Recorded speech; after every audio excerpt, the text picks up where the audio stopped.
Okay, come in, come in. It's a pleasure to see everyone here. I'm Emily Apter, Chair of the Department of French Literature, Thought and Culture. And before I start, I wanted to thank Courtney, François Niedemann, and our wonderful staff of the French Literature, Thought and Culture Department for making these lovely arrangements. It's just always a pleasure to have an event at the Maison Française. And so just a little préface.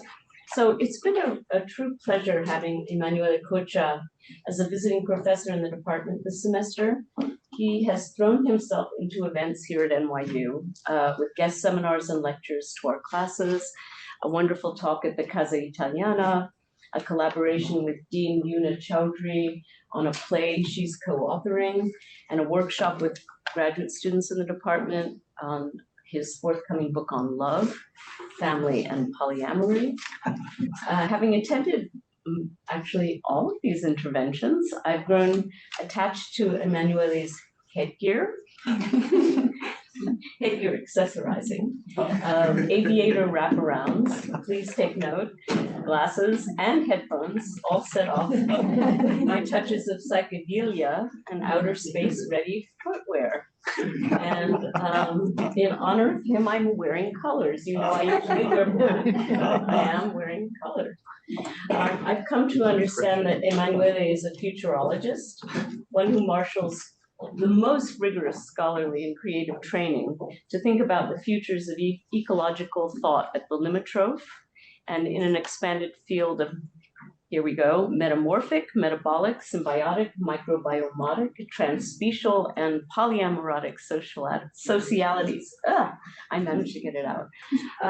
His thinking, I think, messes with the algorithms of received ideas and offering us a wild ride into the matrix of sociology, plant history, and vegetal ontology, built form experiments, and landscape transformation. His fascination with the ecology of cities and with architectural theories and practices revolves not only around pragmatic solutions to sustainability and green infrastructures, but also around a variety of materialisms for new cosmopolitical formations, or a term that you've evoked, a new kind of oikos. It often leads via very graphic narrative slides into dreamscapes and terrain vague. For those who may not be familiar with Emanuele's academic trajectory, just a brief review. He's taught in Paris at the École des Hautes Études since 2011. And before that, at the University of Freiburg in Breisgau. He has had teaching stints at the University of Tokyo, Buenos Aires, and was a fellow at the Italian Academy of Columbia. He did his doctoral degree in medieval philosophy at the University of Florence, and with Giorgio Agamben, he published an anthology on angels in Judaism, Christianity, and Islam, and went on then from there to write a theory of the image and living beings. This was called La Vie Sensible. In his very seminal work, La Vie des Plantes, which appeared in English under the title The Life of Plants, the Metaphysics of Mixture, it came out in 2017 and received the Prix des Rencontres Philosophiques de Monaco, and was then translated into 11 languages. His engagement with environmental philosophy has led to multiple invitations and collaborations in curatorial work, notably at the Fondation Cartier. More recently, his books have included very elegant, very beautifully written publications.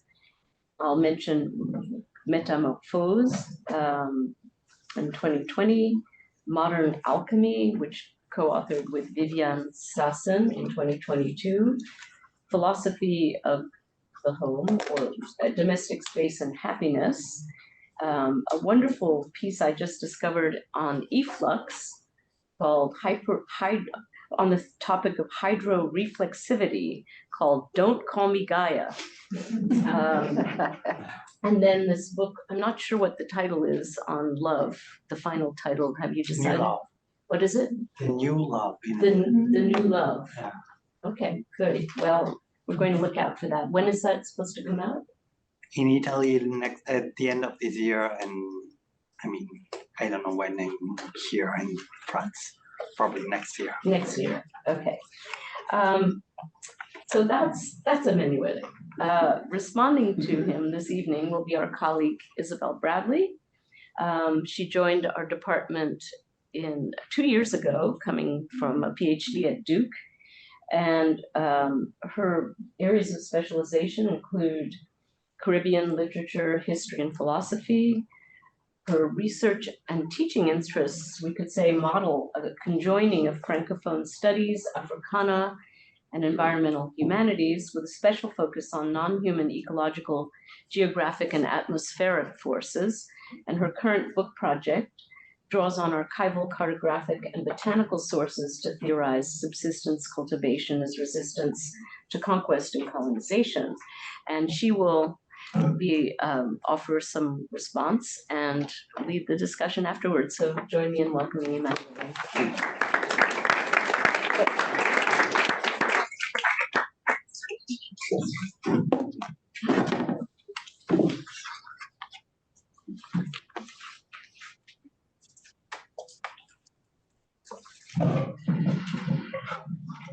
So thank you so much. Thanks for the kind presentation. I would like to start thanking officially Emily, Arthur, Anna Fritzl, and François Benjamin, whom I hope my presence here.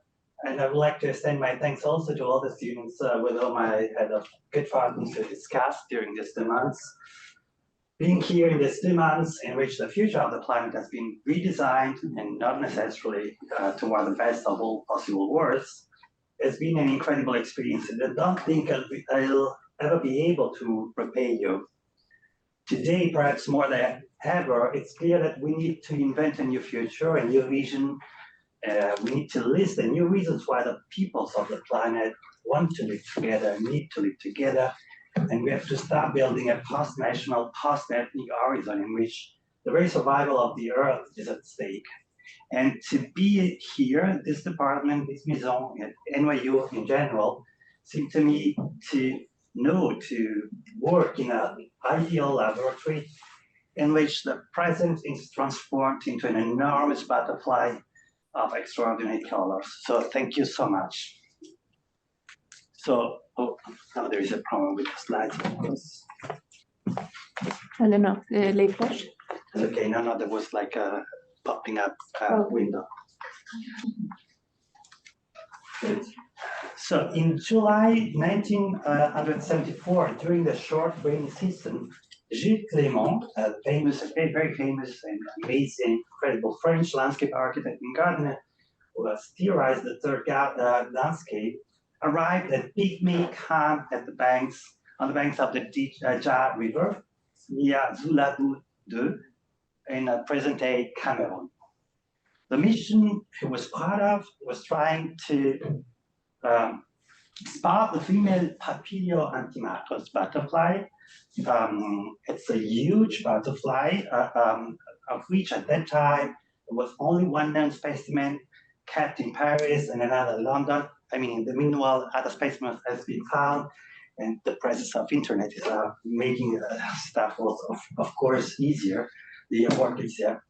And the male of the butterfly is very common, but the female, which is considered one of among the largest butterflies of the America, or the largest of the African, diurnal butterflies, lives on the treetops, and only the pygmy seems to know how the larva, or seemed to know at the time, how the larva looked like.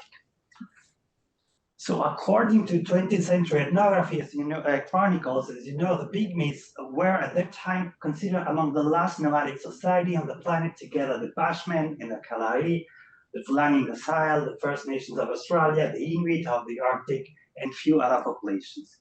They used to settle in one place, build makeshift camps, explore the surrounding area up to a day's walk away, and then move on. At that point, the forest regains control of the space. This is what the well-known phenomenon of secondary succession, the same one that generated the richness of the Amazon rainforest millennia ago. Once in the village, after the meal, the group, so Gilles and his partners, his companions, show the photo of the butterfly to ask for information. And in response, one member of the group takes out a musical instrument made out of toad strings, and the other one a small xylophone. So they start to make music without no connection with the butterfly. And the mass intrepid says, Clément, I'm quoting him, takes me by the hand and leads us past the hood, stopping in front of the enclosure. It's a square. Their whole body suggests, attentive and tense with the greatest concern, that this is a modern and risky experience, a crazy and bizarre experience, an experience that consigns you to the earth, a garden. Probably, adds Gilles, the most emaciated, most embryonic garden I ever seen, and also the strangest one. And out of this experience, sorry, I always forget the next slides. Out of this experience, Clemens draws a revolutionary lesson, which is the core of my reflection today. It's the garden that generates the city, and not the latter that invents forms of temporary suspension of its own fabric to make room for a nature that has now become exterior. We are used to consider, so that's the point, seeing this garden is as if Gilles Clément say, in a way, makes the experience of the invention of gardens and the invention of sedentarism in a way. So it is like a contemporary discovery of what is sedentarism or what is the city. So we are used to consider the garden literally as an alibi, a space designed to create the illusion that city dwellers are leaving urban space behind. Think of Central Park here in New York. It's the phantasmagoria of a lost Eden that the city projects onto its mythological core, a space in which trees, squirrels, birds, and bushes are transformed into actors in a curious comedy. It's clearly a pharmacon, so it's very strange drug. Modernity has transformed the metropolis into an open-air theater of tragedy. Human beings represent themselves at a sidereal distance, both physically and cognitively, from other species. It's of course just an illusion, it's just a representation, it's not reality. Plants, animals, viruses, fungi, and bacteria have not only become invisible and staged as an absent and inaccessible exteriority, but their role and their laws are declared impossible to know, because it's only a disparate series of mutually incompatible sciences and faculties at the university that allow us to experience nature. So in a way, with modernity, the idea is that there is no total knowledge of nature. You can study physics or chemistry, biology, whatever, but you never have the total pictures. And this is also a theater in the knowledge of this exteriority and inaccessibility of nature. In this context, parks and gardens are a sort of deus ex machina, in a literary sense of the terms, a counter-theatrical device of illusion and deception that allows us to stage the consolatory spectacle of a natural totality that has finally become close and accessible. Bloodroots, elms, the Kwanzan flowering cherry, the daffodils, the ducks, the red-tailed hawks, the coyotes in Central Park are no longer just themselves. You are not mating those very specific beings. You are mating tokens of a universality that is finally accessible and just in this stuff. So whenever you enter a Central Park, you are living New York, and you're believing finally see nature. But of course, you're not seeing nature, it's just seeing a couple of very sad trees or sad squirrels. It depends, could be very happy. So if modernity is described as the effort to oppose and separate itself from everything that is not human, the park cancels out this epic, resets history, becoming the immemorial prehistory of modernity. Clement's intuition tells another version of the facts. The garden is the perennial beginning of urban modernity, its constant origin. We have forgotten, in fact, that the human species lived for millennia in hunter-gatherer groups.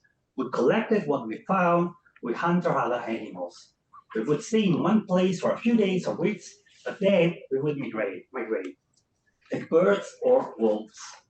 Then something happened suddenly. They probably didn't even notice it, but something happened. Someone must have become attached to certain plants. Someone realized that being faithful to a relatively large number of trees and shrubs was enough to provide food all year round without having to move. All they had to do was to stay close to these plants, to attach themselves to them, to exchange, wandering through space, exploring the world for the care of these beings that don't speak, don't move, grow, and change shape constantly. This is how the first garden was born, a strange act of loyalty and love for plant life, and a sacrifice too. For the love of plants, human communities stopped being nomadic and domesticated space. Every city, from this point of view, is a very strange act of barbarism in which human beings take themselves erroneously for plants and adopt the same relationship with space that as trees have. It's like to be obsessed by a city means to believe or to see yourself as a tree. It's the opposite of what we think. So it's gardens that have created cities, not cities that build gardens to suspend their own existence. So the city is the consequence of gardens, and it's with gardens that politics is born. In short, the garden is not an element that disturbs the urban fabric, it's the original urban fact. This idea is actually the opposite. It's beautiful, but it's also the very the opposite idea that normally is represented in anthropology and in a lot of social sciences. In its most extreme form, the opposite idea was like presented by this famous American. Difficult to define him as like an anthropologist, scientist, biologist, natural writer, Paul Shepard, who had a huge influence in environmental culture in the West, actually. Crazy intellectual, but very, very interesting. Sometimes a little bit reactionary, not a little bit, very reactionary, but very interesting. So in this book, The Tender Carnivore, he stated literally that farming is an ecological disease. For Shepard, but it's not the same. Also, for instance, perhaps better known James Scott, who just died last year, who is a very important anthropologist, who, by the way, was the husband of a very important anthropologist who is Nazi. For Shepard, I'm putting it, the most primitive cultivator and the most advanced industrialist fall on a single line of progression and philosophy. Our lifestyles and chosen goals are similar to those of the people of Sumeria 6,000 years ago, so the one that invented agriculture, but extremely unlike those of their hunter predecessors of the 14,000 years ago. In other way, we remain creatures of the older time. Fundamentally, we are people of the Pleistocene, which means for him that embodying hunters were more fully human than their descendants. So hunting is more human than making agriculture. Against this position, which is extremely common today in the ecological debate in France, is like the position par excellence, but extremely reactionary, it's necessary instead to affirm that the relationship between species is not tangentially urban, It's the original urban fact. The specific relationship is not only the premise, but also the form of both cities. Urbanism is originally a multi-species reality. It coincides with a process of reciprocal domestication in which at least two species choose each other and become each other's home. Domestication comes from the word for home, living. And now following the last theories, I mean, for a long time, domestication has been seen as like an act of violence of human being on other species. But then biologists and sociologists and ethologists realized that this is the wrong thesis because we cannot domesticate everybody, every species. So in order to have been domesticated, a species had to want to spend life with other species. So, and also the thesis that says that domestication is just an act of violence is complicated because in a way, it's a way to say that other species have no agency. So now more and more ethologists are accustomed to think that every form of domestication, because there are also domestication between, species who are both not human, is a sort of contract, a deal that takes, of course, not millions, but a lot of time. That implies the goodwill of the two. So to make a city, it's necessary to domesticate a different species and vice versa, to let oneself be domesticated by it. Plant species have domesticated us.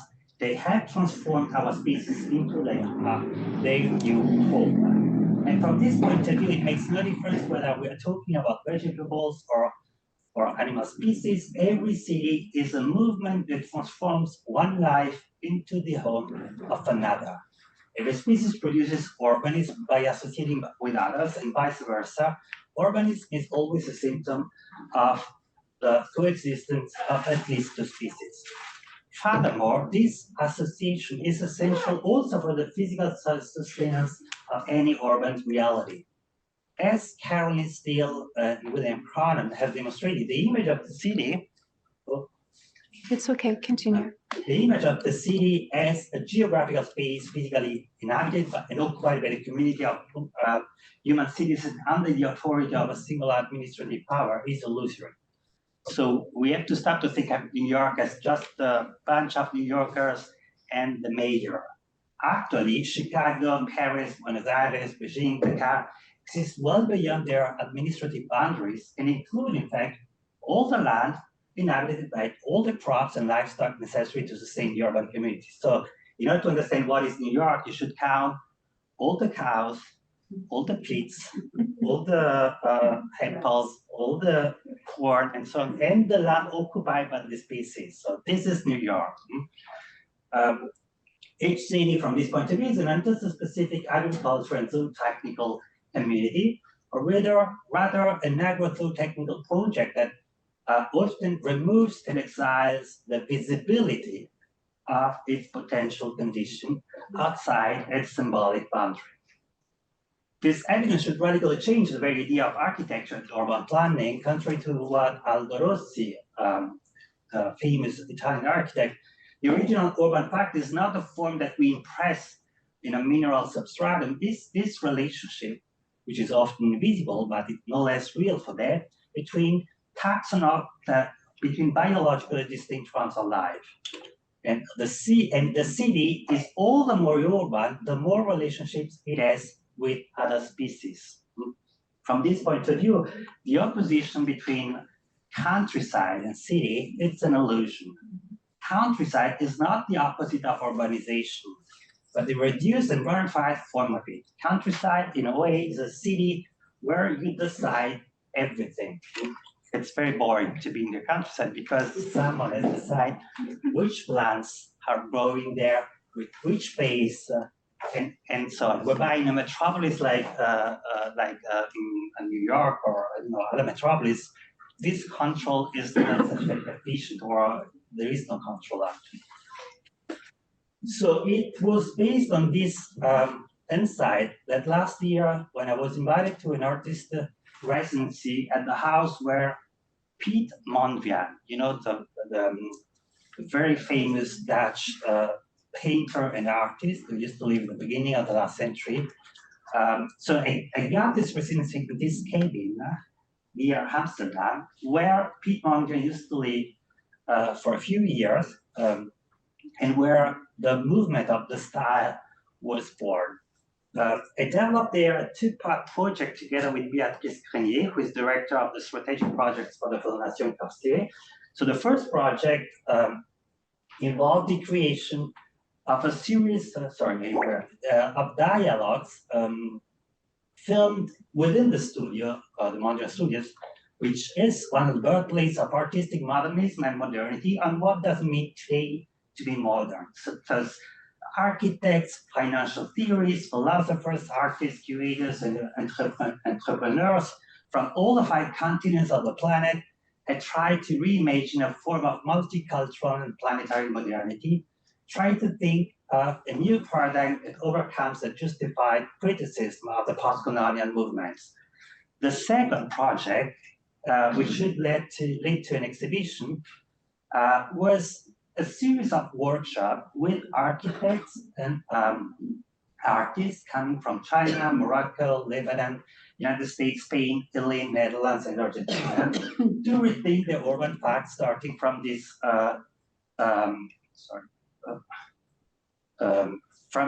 inseparability between ecology and architecture.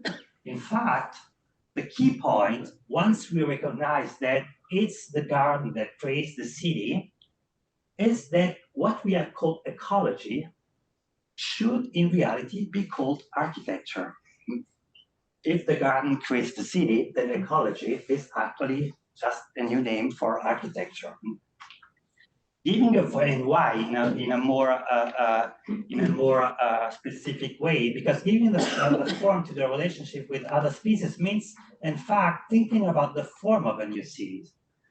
And this is why one of the fundamental inspiration was Mondrian's intuition of the unity of all the arts in the plastic and architectural fact. Among the guests were Bernard Coury, Wang Shu, who is a Lebanese Bernard Coury, who is a Lebanese architect, Wang Shu and Wen Yu, who are 2 Chinese architects who got the Pritzker Prize 10 years ago, Aziza Chamni, who is a Moroccan architect, Dietrich, who is an amazing Argentinian architect who is working for the NASA, who did the first lunar, the first lunar station for the moon in the 70s, and Jenny Gang. As I can't talk about the whole exhibition, I would like to focus on the project presented by Jenny Gang. Also because based on this project, me, Jenny, and Béatrice Grenier, we are writing a book which has the same title of the conference. So Gang, who is, you probably know her because he's the responsible of the extension of the Museum for Natural History in New York. So she's the one who did like the part behind, among other projects. She did a lot of redevelopment projects in the area near the river in Chicago. She comes from Chicago, has proposed for our project in amazing ideas to rethink the area involving the Louvre and the Seine and the Tuileries, and to produce out of them a sort of huge pond where the museum, the garden, and the Seine are like melting together into something new. So contemporary Paris seems to have turned its back on the Seine. You only need to look at 18th century prints to realize that for centuries the river was an integral part of daily life. And despite the closure to circulation to cars of the quays, despite the declaration of ecological faith, the current administration has never looked at the river as a real ecological environment.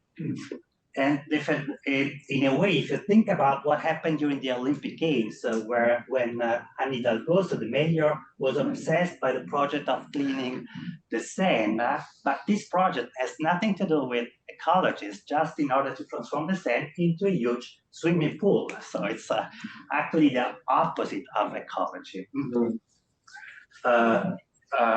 So there is not yet a relationship. What is the real relationship of this city and this river? So in reality, rivers have played a decisive role in the invention of sedentarization, in the invention of sedentarization techniques, and therefore in the invention of cities. The Oxford archaeologist Michael Paul Ledbetter recently proposed the idea of a distinctive form of settlement patterns that he christened as the baptized amphibious urbanism, which is characterized by movement and defined by a close creative engagement between people, organic and ambient building materials, and a closer engagement with water and wetland spaces. An amphibious city implies rock dwellings, boats, still houses in water, either permanently or for regular periods of time, be that daily with tides or seasonally with floods and rains. From an architectural point of view, it is associated with non-permanence and flimsy materials, often adopted and reused for many different kinds of purposes. And it's a model of organization considered as a permanent process, which is open to metamorphosis and risk. Because in a crisis, the community can relocate up or down the river or other islands, then regrouping once the challenge or danger has passed, be that warfare, floods, changes in availability of natural resources, and so on. And he stresses the fact that this model actually is present all over the planet. I mean, in Hong Kong, so in South Asia, of course, Singapore, in Mexico City was originally one of these projects. Of course, Venice as one of these projects at the beginning. And what is interesting is also that from an historical point, they're also interesting that it's an example of this kind of settlements are present also in the inland, not just in the coast. And also that historically, you have a huge amount of those cases. Of course, also Saint-Malo, for instance, in wetland Louisiana, is a very clear example of this amphibious town, which was built by Filipino slaves escaped from Spanish ships during the mid-18th century. So this historical evidence is in line with the most recent archaeological and anthropological research that a substantial number of the world civilization appear to have developed in the flat recession context. So the idea is like the birth of agriculture is not like in the past, we used to think that we immediately developed agriculture and irrigation system, not at the very beginning, which is a thesis that was associated with the very strange idea that Asian countries are linked with the form of despotism. So the idea today of anthropologists and archaeologists is like the very first stage of agriculture is where you have a lot of floods, so you don't have to develop system of irrigation, and this is why you stay on the spot for a couple of for some time. So the importance of the river as a model for rethinking the city has also recently been emphasized by two huge landscape architects of Indian origins that are used to teach and are teaching, because one of them is dead, at Penn. So Anuradha Mathur and Dilip Dakunya.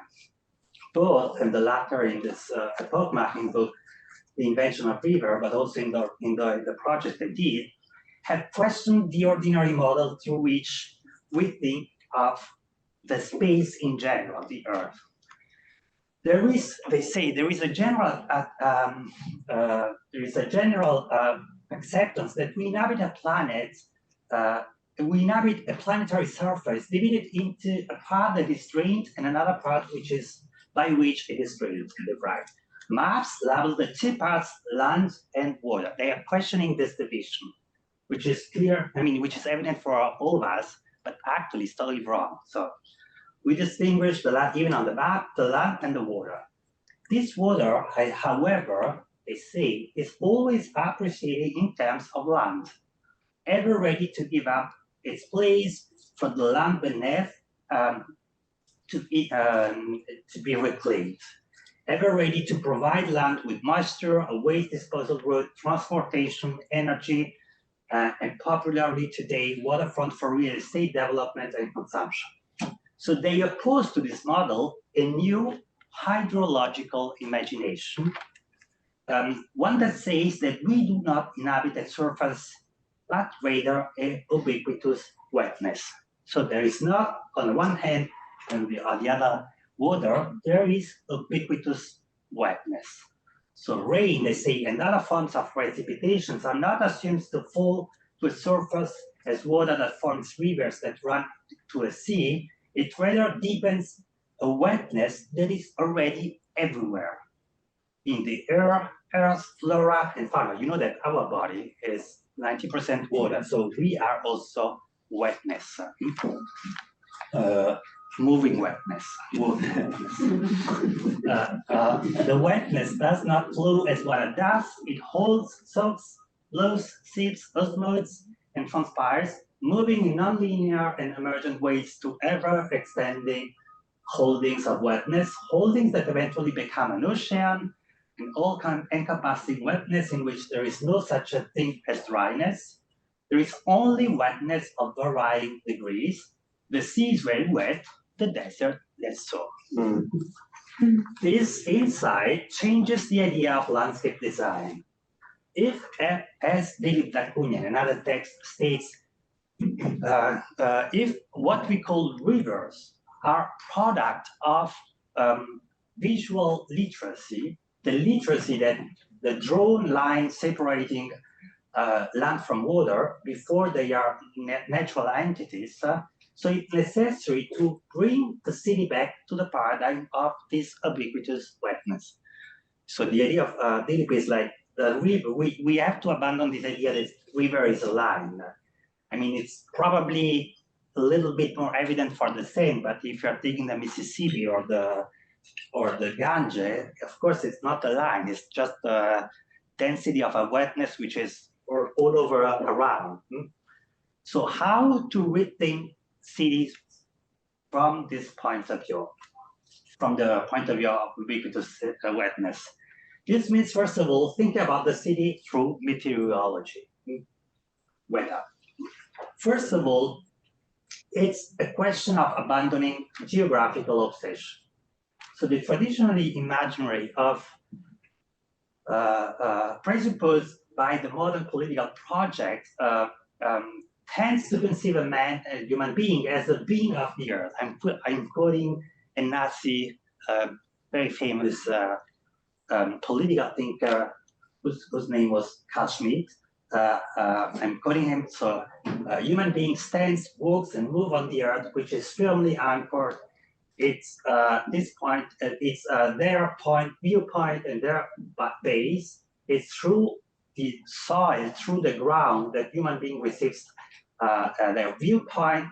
It's the ground which determines their impressions and the way of seeing the world. So the cities should abandon the territorial model and think of their spatial presence as a universal wetness, a vortex of elements and life forms. Cities are not just soil, they are sky. And it's from the sky that we, from the sky and its infinite and free movements that we must reimagine cities. The sky, just think of the very different relationship that you have to the ground and the sky. The sky is generally the space in which we grant life a very strange form of freedom. Unlike the soil, where the movement is slow and often interrupted by excessive resistance, in the sky, everything is defined by its ability to move and to transform. That's why there are no lasting traces in the sky. Movement ends without leaving any remains. Well, I'll handle it. Thanks. You keep it. Okay, sorry. It's the sky which was. So it's for some reason, so nothing remains, everything changes. So the clouds are changing all the time. And it's for the same reason that the winds, the clouds have no face or history. It's impossible for them to separate the past from the present. Thinking about cities in terms of their skies and the humidity, the wetness, the place means thinking about them as space of constant metamorphosis and universal mystic. So remembering even today that a large part of urban settlements and therefore of gardens are also forms of domestication of rivers and of the sky, of course, also means thinking of the city as something that is a flow, a movement that always comes from elsewhere and is destined for elsewhere. So we don't have time, but this is also the presupposition of the work of an amazing Chinese landscape architect who invented this concept of sponge cities. But it is this, from this starting point, that Jeannie Gang has reimagined the relationship between river, garden, and museum in Paris. I don't know if you ever was, if you were in this spot of Paris. It's like you have the Louvre, which used to be the Royal Palace, the Tuileries, which is like par excellence, the garden, the French garden, where everything is geometrical, because I'm simplifying it, but it's like the evidence of the power of human being over nature, and then you have the Seine. So Jeannie proposed to transform, to remodel everything, even the Louvre, into a sort of huge swamp, where everything is mixed with everything else.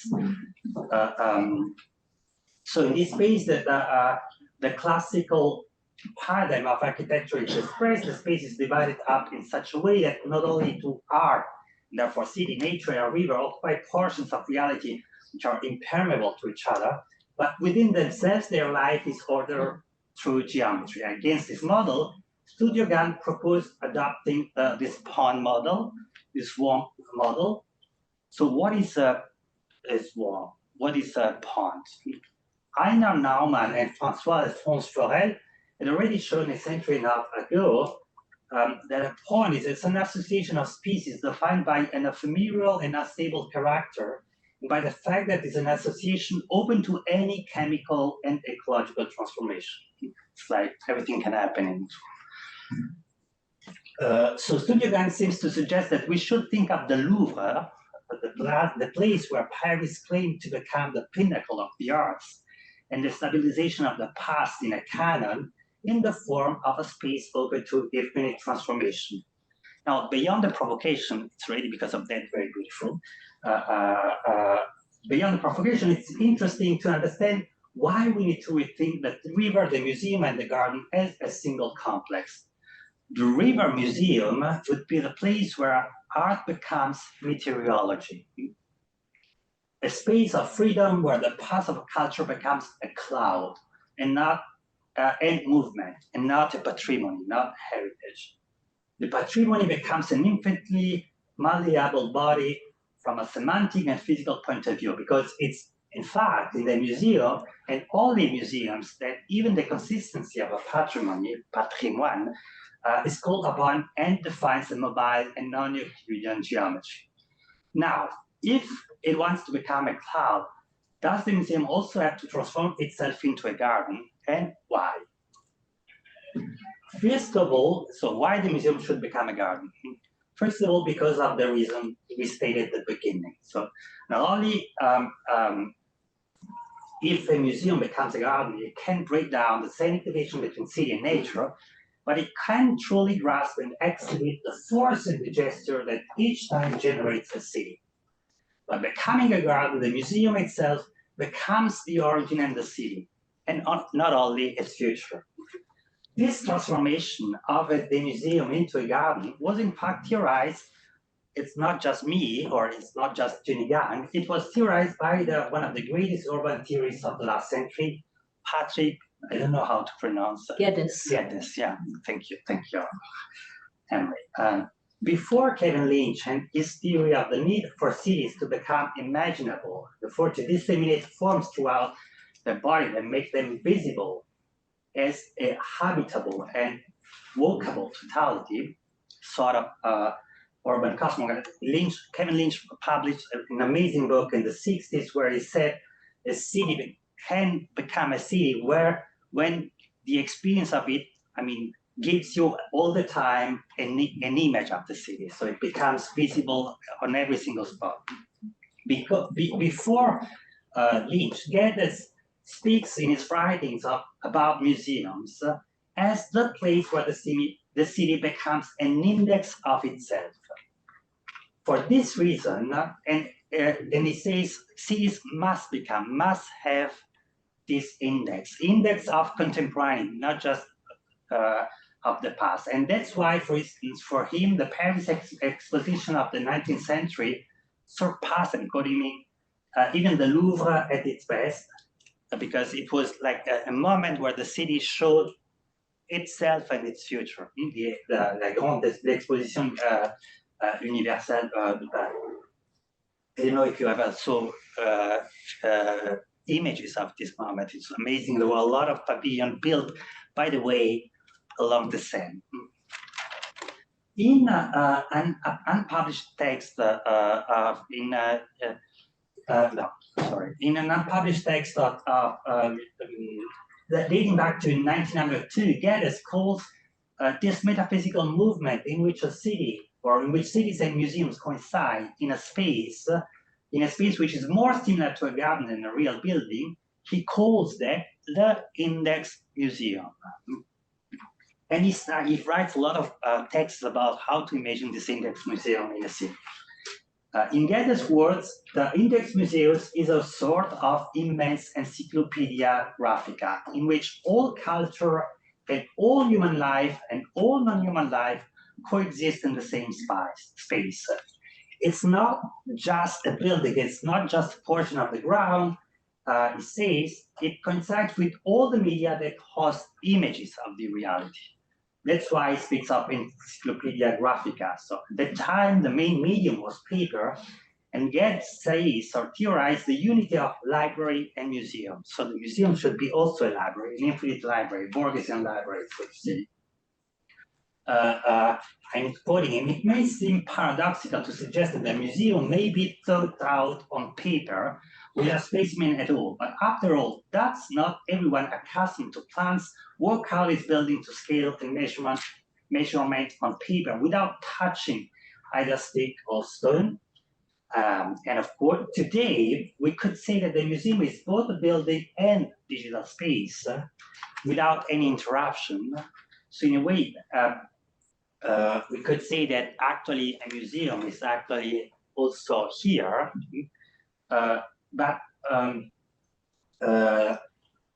the space, both physical and immaterial, is capable of representing and summarize the totality of the world. It says our index museum must at once express the outer world in its concreteness, and yet the inner third world in its abstractness also.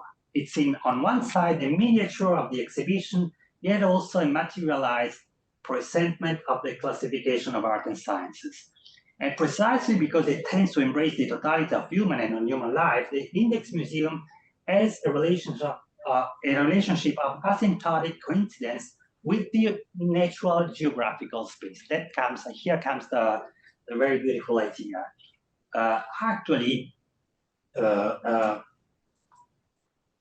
Forget this, because this museum, it coincides with like natural space itself, that every museum should not just be for preservation of the past, but also a laboratory for the invention of the future, human and non-human.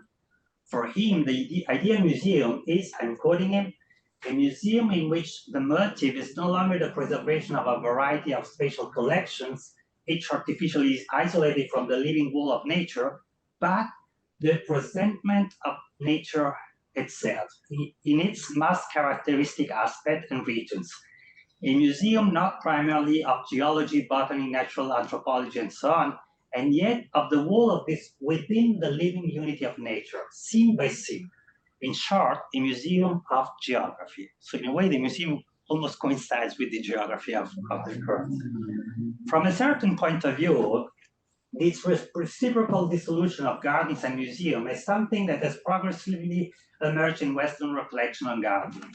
Thus, William Chambers, in his extremely influential treatise on a dissertation of Oriental gardening, published in 1772, he started to theorize the fact that the gardens are superior to every other forms of art, because he says, I'm not reading because otherwise, because he says actually in museums, just very cultivated people are going, and just adults.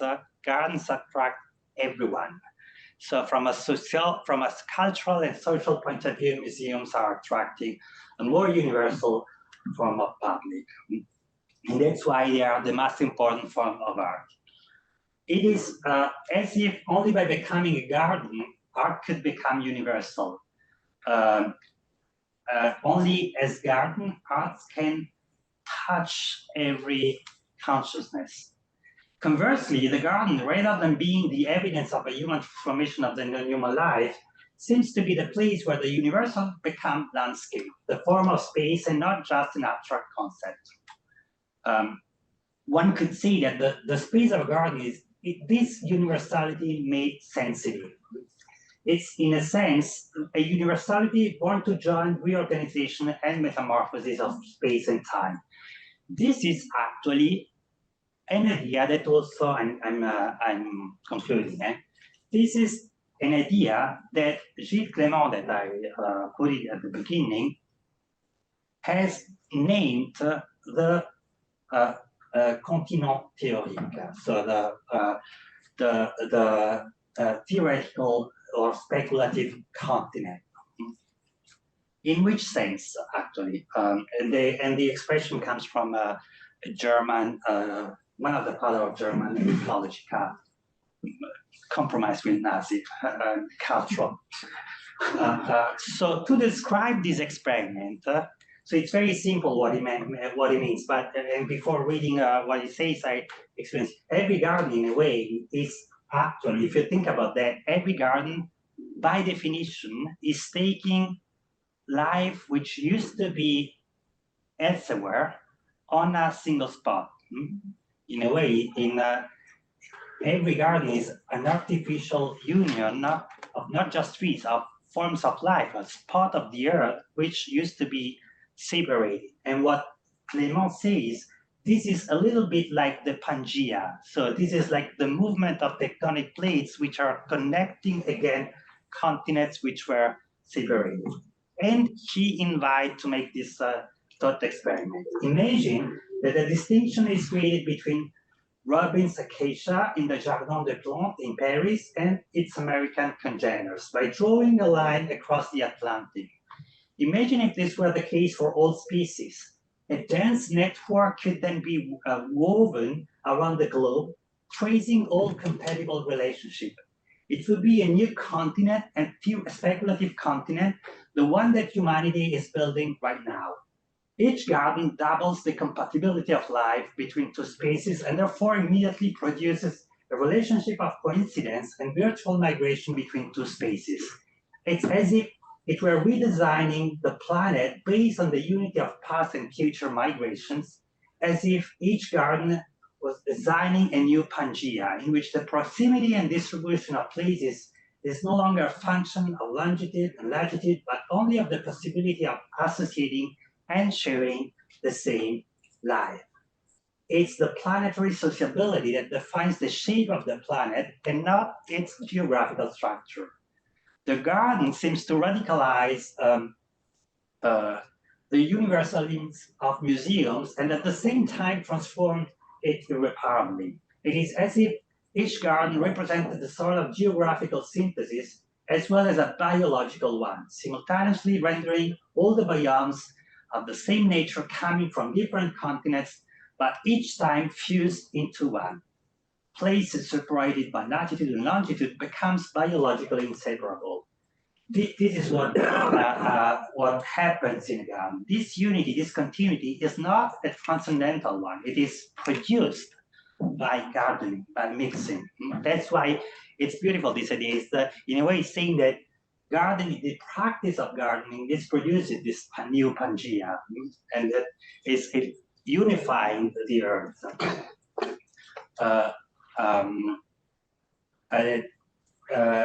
I mean, it's not this unity is not transcendental. It's producing by mixing, by the gardening actions that are constantly taking place, thanks to the gardens that, thanks to these new forms of museums, the earth resembles, I'm quoting Clément, a cauldron at its earth, and the continents like floating lumps, sometimes agglomerating into a single mass, sometimes scattered on the surface of the magma. All this happens continuously from the beginning and for a long time to come. And of course, the garden is a museum that literally sets the entire planet in motion. And this space, in these new cities, life forms meet and each tries to reshape the other. Thank you.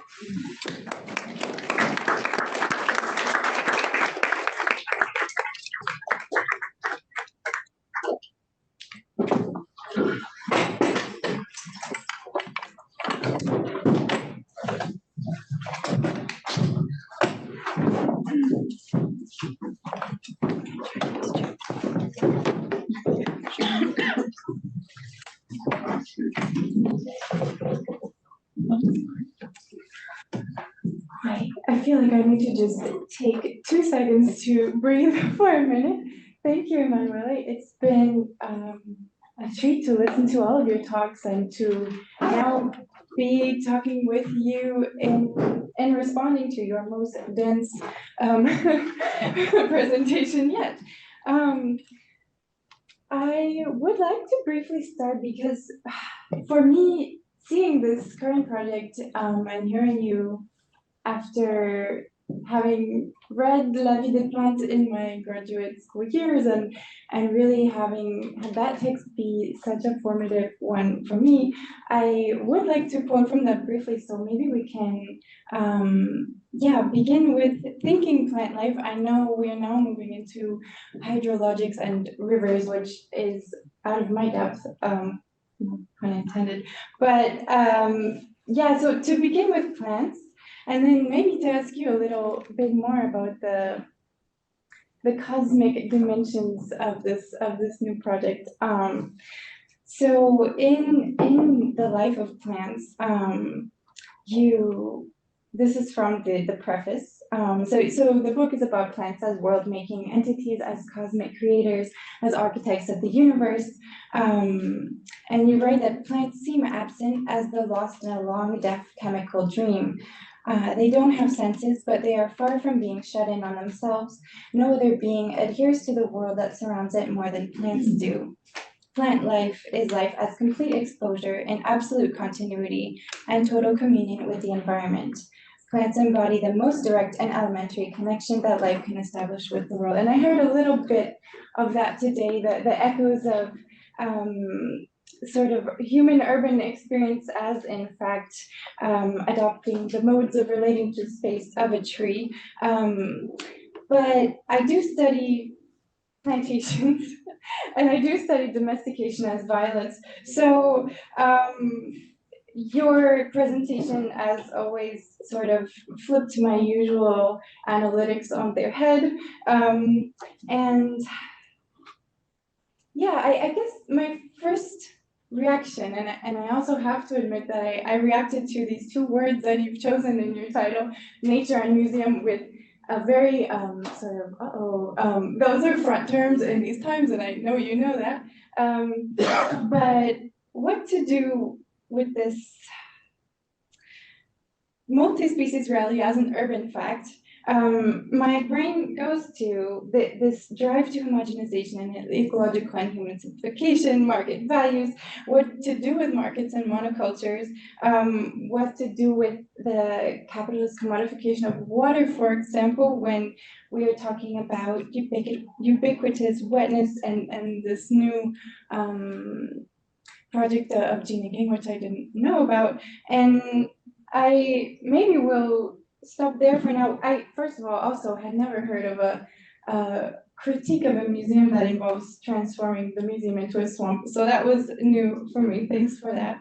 And it does seem to me to be an idea that is compatible with sort of decolonial critiques of museums that talk about deontologization of, so I guess especially ethnographic museums, so not the Louvre, but the re-semantization of subject objects into objects, and so I will stop now because I'm talking in circles. But ask me like 40 questions. Okay, you pick the ones that you would like to respond. So it's difficult, like to answer, not obliging people to stay here for 4 days without eating and drinking. Now, perhaps just to put it down, because you started to call like capitalism, neoliberalism. I think that there is, you can speak about what does it mean to eat without passing through a critique of McDonald's. Mm.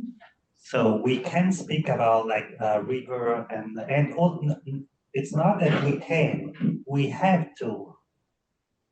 First of all, define the reality of this experience and the significance, meaning, the breadth of this experience before even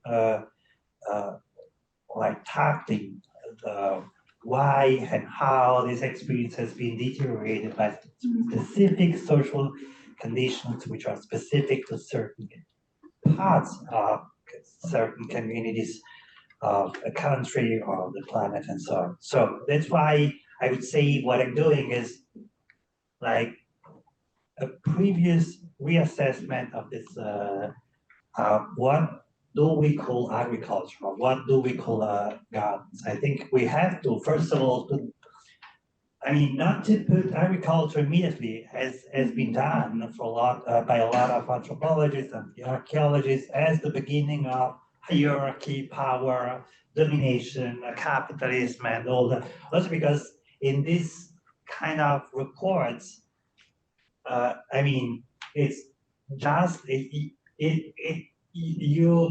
this kind of reports risk to be sort of theological literature where you are just asking for the origins of the evil in the world, which is, I used to teach history of theology in my past, and this is the question you cannot answer. So let's put it aside. But my problem was even today, because I used to write this book, and thanks for having read this passage, because I always forget what I'm writing. So every time that someone is reading a passage from a book, it's like, oh my God, who wrote this passage? And in a way, I wrote this book because that is what I wanted to say. Because I got, when I was young, an agricultural training for bizarre reasons linked to kind of strange kind of feminism attitude, unconscious feminism attitude of my mother, who sent my elder sister to like elite school, extremely expensive, extremely like private, Catholic, and she told to me and my twin brother that we had to learn a job. So I was sent. You became a philosopher. Yeah, actually, I became a university professor, like to show my mother that no, I can also work, I live without having a real job, so to say. But I was there, so I got this this agricultural training. So, and that's why at a certain point of my life, I wanted to put together like these two, not identities, but two parts of my life, the fact that I was studying and teaching philosophy, and the fact that I was still, and I'm still reading a lot of botanical or biological literature. But then in a way, to study plants in such a way, that's why it's strange to me to read this kind of sentences from the book. In a way, before even plants, there is agriculture, in the sense that what my point is now, what is this relationship that we have with plants? Because I don't know if you know, but a lot of cultures in the past are supposed to be plant blinds. I don't know if you know this concept that was introduced decades ago by anthropologists, and the idea is that, I mean, it's a very speculative concept, but the idea is like everything which is green for us is something which doesn't mean at all danger. Because human beings used to live in the canopy of trees. And of course, when you're living in the canopies, what is green, that's good. It's not coming to you and kill you. So this kind of plant blindness, which is associated with green,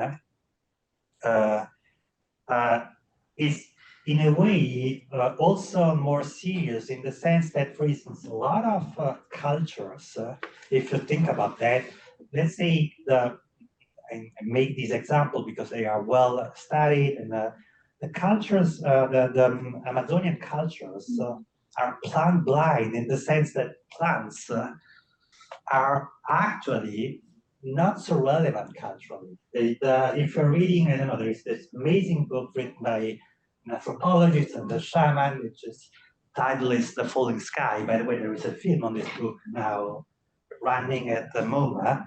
But the mythology of this population is about animals all the time, not about plants.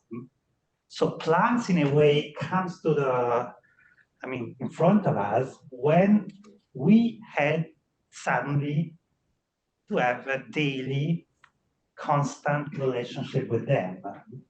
Also because unlike animals, I'm simplifying, but unlike animals, to have a relationship with plants means that you have to project the life of this green entity in time.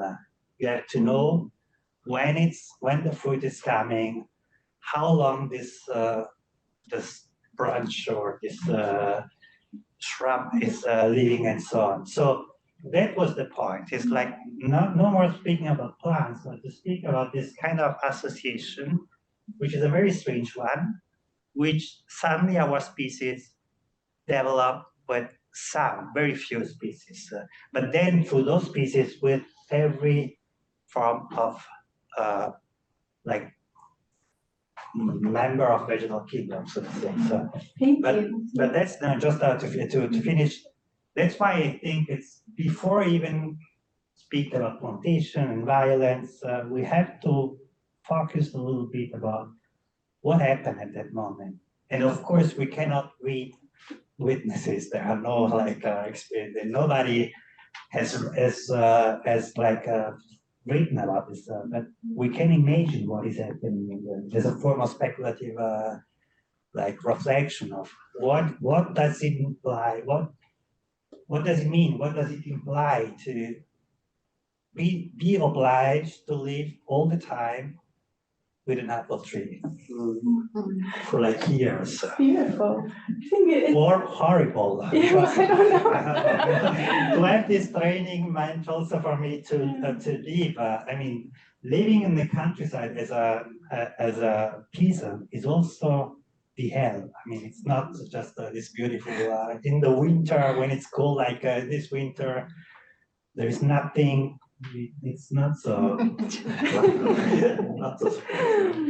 Yeah, easy to idealize for me, who has had to move to Manhattan. Should we take questions from? Try to give this mic to you. We have another mic. Very dangerous. Talking about domestication, just briefly, just found a mandarin tree during Christmas. It was thrown away, and I saw it, and I felt obliged to take it home in a small Brooklyn apartment. And now I'm living with a mandarin tree, eating mandarins, and now thinking what to do with my life, because now I have a living entity that's growing and it's already touching the ceiling. But my question is the following. Bruno Latour used to talk about critical zones, and there was a specific measurement on how much we can define an area from how tall and how deep. Mhm. So I was thinking on city, how tall and how deep. Can we quantify the, call it living entities, in order to create some kind of census? How many rats, how many pigeons, how many, in order to understand the city and count everyone involved. Yeah, thank you. Thank you also for the story about your the fact that you are actually been taken into a stage by this tree. Very good story. I hope that at the end the story is not a crime, a thriller. I'm joking. So no, beautiful question in the sense that there is, of course, on the one hand, you have like what has been called urban ecology, which is very difficult endeavor because first of all, ecology by definition prefers study like it's not a prefer study wild like ecosystem. It's that cities are are spaces where you cannot presuppose a balance, which is in a way, at least theoretically, the conditional possibility of a huge amount of ecological knowledge, and which is a wrong presupposition, but still from, I mean, ecology has been built through this fetishization of this concept of balance. And of course, in cities, you have to adopt a more like, let's say, pragmatical or how do you see in English, interactionist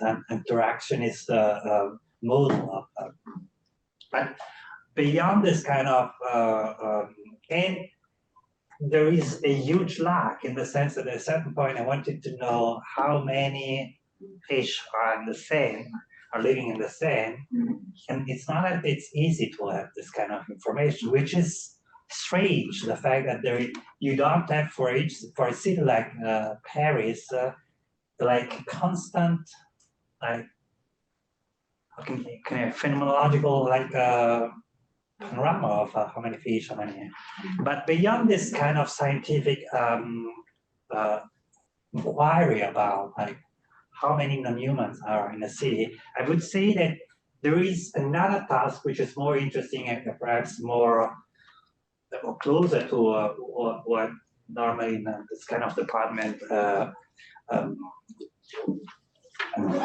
been studied, which is how can we transform this coexisting into something which is more visible. And this, I give you just a very stupid example. I used to live in Paris, just close to the river, and on the Bank River, you have a huge amount of platans. I don't know if it's the right word in English. Plane trees. Sorry? Plane trees. Plane trees. So plane trees are I don't give you the history, botanical history of the trees, but they have trees that can live a lot. To say, and those trees are there at least since 100 and something years. So they are very old guys who were there before Mitterrand, before they go. They saw a lot. But the problem is that nobody. I mean, if they were on the Bank River. I mean, instead of the pine trees, they were like just lions. Everybody were like, oh, there is a lot of life there. But plane trees are considered just as like brown piece of stones. And this is what we have to change. For instance, why don't we name those guys and give like personal name, which would be also interesting now. I mean, I think that Trump would also forbid this kind of exercise because plants are hermaphrodites, as you know. A lot of trees are like, so you have to find like and this would be, so this would be an exercise. Another point is like, whenever I don't know, imagine I'm coming there to Paris like next week, and people are like asking me, how was New York? And they are expecting me talking about two stuff, human beings and stones, so monuments, which is a very strange idea of a city, because if you're putting together human beings and stones, what you have is a desert, not a city. So the fact that we do not have in our kind of representation of the city other than human beings and stones has to be changed. How? For instance, I mean, it has to be changed in also legal terms. Why can we redefine the city as a space that has to include, as you said, I don't know, for instance, a city can be a city, or a mayor can be elected in a city if in the city beyond the 2,000 or 2 million inhabitants, there should be at least 300,000 cows or 400,000 monkeys. I don't know. Every city can decide the number of species, but then it becomes a sort of, instead of having just an heritage of buildings, you have to show to the administration a certain number of plants. It could be also not just animals, or stinking animals. And on the other way, it could be also be every citizen has to be responsible of something. A horse, a cow, a plant, whatever. So you have, in order to be a citizen of New York, you are like responsible. And if the guy is dying, you have to buy it back. Another cow, or I mean, it's just an example. And now I'm obsessed with cows because I went to this agricultural college, so we were like 3 years studying cows. You're not just changing the oikos, Yeah. you're changing the polis. Sorry? You're changing the polis. The police in the sense of the city, or police, not the police in the sense of the No, college. well, yes. Could also change the cows. Well, yes. The cows, the cops. Yeah, of course, it's about like to change, but this is, I mean, there is a huge literature in how can we, there was this very beautiful book published some years ago called Topless, about how can we extend the model of citizenship to non-human, and there was a very complex model of course, dogs and cats can have immediately citizenship, but there are species who don't want to live with us, but they can have citizenship in a different form and so on. But in this sense, it's much more interesting that this kind of operations happens at the level of cities, not at the level of states. It's much more efficient and much more interesting for the life of. In a seminar, I've spoken with Emily. I've spoken about a very strange project that two Italian architects and designers presented. As you know, in 2009, it was presented for the first time the project of the expansion of Paris, which is happening now, which is called Grand Paris, which is like an expansion, not in an administrative terms, but in terms of infrastructure. Paris is in a way annexing the suburbs, and it's calling that Big Paris. So it's really sort of a colonial imagination, which is always there. But the former president Sarkozy launched a competition for like projects, to reimagine what should we build for.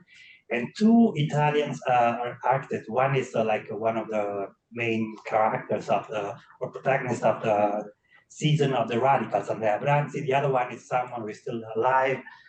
His name is Stefano Boeri. He just is the architect who built in Milano those two skyscrapers with a lot of trees called vertical forest. So they proposed, instead of building stuff, they proposed to free within Paris like 50,000 monkeys and 30,000 cows. With the idea, with the two idea, of course, on the one side to like produce a cosmo-zoological city, but the idea of, especially for Bronte, was more interesting. It was like they say, those animals are like elastomers, so structure that allows to, in a way, make your movement smoother. Because of course, if there are a cow, even in New York, you're moving with a car in a different way. But what is interesting is there that beyond the provocation is that in this way, you transform the very idea of the city and the very idea of the ecosystem. Because if in New York there are like in New York should be more like 100,000 monkeys, so New York doesn't belong anymore to humans, nor to monkeys, and you have to negotiate each day, each moment, your presence, the possessions of objects, and so on. So it's of course a provocation, but it's in this direction I think that we should. Well, we have rats. Yeah. A lot.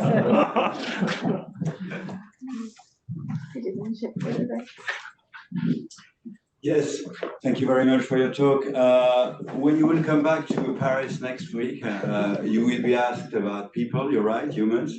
You will be asked about buildings, stones, and you will be asked about the weather. True. So if I'm bringing this, it's because I was wondering about the two images of the end of your talk. You ended up with two images of universality, basically, the universality of the garden and the universality of the museum, and of course the universality of their mixing. But those universalities have limits and constraints because, and the climatic constraint is one of them. You cannot do anything in a city garden or in a botanical garden in New York or elsewhere. So the network of relations that the garden in a way embodies is limited by the climate. And so, yes, I was wondering about the place of the climate in your visions, especially because you are talking about ecology. So climate change, not just.